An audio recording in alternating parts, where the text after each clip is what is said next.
জল না দিলে রাস্তা ছাড়বো না, জল চাই, জল চাই। এইভাবে দাঁড়িয়ে থাকে এরা কতক্ষণ বসে থাকে? দীর্ঘদিন ধরে চলছে এলাকায় পানীয় জলের সংকট। এবার পানীয় জল না পেয়ে ক্ষোভে ফেটে পড়লেন এলাকার বাসিন্দারা। পূর্ব বর্ধমানের মেমারির দেবীপুরে রাস্তা অবরোধ করে তুমুল বিক্ষোভ মহিলাদের। পানীয় জল পাচ্ছেন না এলাকার বাসিন্দারা, বিশেষত মহিলারা পড়েছেন দুর্ভোগে। আর এরই প্রতিবাদ জানিয়ে এবার মেমারি 1 নম্বর ব্লকের দুর্গাপুর গ্রাম পঞ্চায়েতের আলিপুর গ্রামের দেবীপুরে জিটি রোড অবরোধ করে বিক্ষোভ দেখালেন এলাকার বাসিন্দারা। পুরুষ মহিলা নির্বিশেষে ফাঁকা বালতি হাতে দেবীপুর বুলবুলিতলা রোড অবরোধ করে বিক্ষোভ দেখান। আর অবরোধের জেরে থমকে যায় যানবাহন চলাচল। এমনকি কোলে শিশুদেরকে নিয়ে বিক্ষোভে নেমে পড়েন এলাকার মহিলারা। স্থানীয়দের অভিযোগ, দীর্ঘদিন ধরে পানীয় জলের সংকট চলছে, পাড়ায় নেই কোনো পিএইচির জলের সংযোগ, তাই পানীয় জলের জন্য অন্য কোনো বাড়িতে গিয়ে জল নিয়ে আসতে হচ্ছে, যার ফলে প্রায়শই দুর্ঘটনা ঘটছে, অশান্তি তৈরি হচ্ছে। একাধিকবার সংশ্লিষ্ট কর্তৃপক্ষ জনপ্রতিনিধিদেরকে জানিয়েও সমস্যার কোনো সমাধান হয়নি। তাই বিক্ষোভে ফেটে পড়লেন এলাকার বাসিন্দারা। মহিলারা ফাঁকা বালতি হাতে রাস্তায় বসে তুমুল বিক্ষোভ দেখান। বিক্ষোভের জেরে থমকে যায় যানবাহন চলাচল।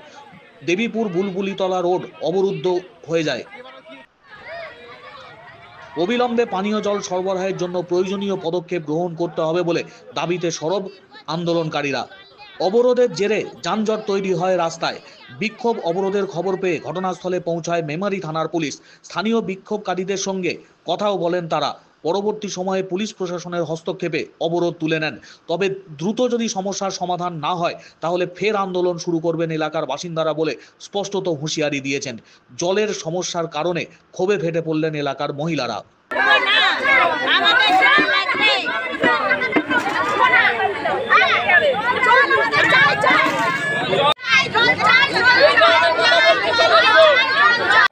জলের জন্য কিসের জল? খাওয়ার জল? কেন জল পান না আপনারা? কতদিন ধরে পান না?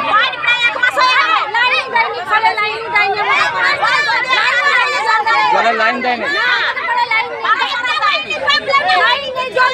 জলের পাইপই পড়ে নেই। কাগজ জমা দিয়েছেন?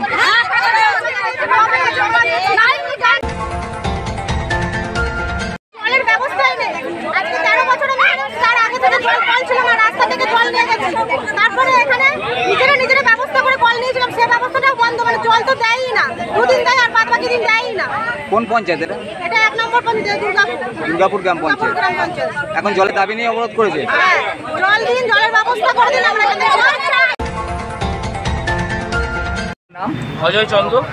আপনি এইখানকার সদস্য পঞ্চায়েত? আমি দুর্গাপুর জিপি সদস্য, আলিপুর গ্রামে। আপনার এলাকায় আজকে অবরোধ হয়েছে, সেখানে জলের দাবিতে কি বলবেন? অবশ্যই জলের দাবিতে অবরোধ হচ্ছে, এটা আমার একদম সম্মতি আছে। কেননা দীর্ঘদিন ধরে জলটা পাচ্ছে না মানুষ। দীর্ঘদিন ধরে আমাদের পিএইচি দপ্তরের জানিয়েও জলটা পাচ্ছে না। সম্পূর্ণ এটা পিএইচি দপ্তরের প্রবলেম, আমাদের পঞ্চায়েতের কোনো রকম কোনো প্রবলেম নয়, কোনো রকম কোনো পঞ্চায়েতের প্রবলেম না। হ্যাঁ, মানতাম যদি পঞ্চায়েতকে পিএইচি দপ্তর ডিপার্টমেন্টটা দিয়ে দিত, তাহলে প্রধান উপপ্রধান কাজ করছে না, অবশ্যই আমরা মানতাম। কেননা আমাদের ডিপার্টমেন্ট এটা নয়, এটা পিএইচি ডিপার্টমেন্টের। আমি কাল রাত্রে 1টা পর্যন্ত ফোন করেছি যে দাদা এরকম হচ্ছে জিনিসটা কেন হচ্ছে, আমরা কেন সাফার হবো, আমরা লোকের কাছে কেন খারাপ হবো, আমরা সদস্য হিসাবে লোকের কাছে কেন খারাপ হবো? আমাদের তো কাজের সম্বন্ধে কোনো খারাপ নয়, খালি জলটার বিষয়ে খারাপ হচ্ছে, আমরা কেন হবো? আপনারা জানিয়েছিলেন পিএইচি? অবশ্যই জানিয়েছি, এমনকি ফুল রেকর্ডিং পর্যন্ত আমার ফোনে আছে, আমরা জানিয়েছি। কি বলেছে তারা? বলছে হ্যাঁ হবে, টাকা পয়সা পেমেন্ট হচ্ছে না, হ্যাঁ হবে, এই নিয়ে করছে। কিন্তু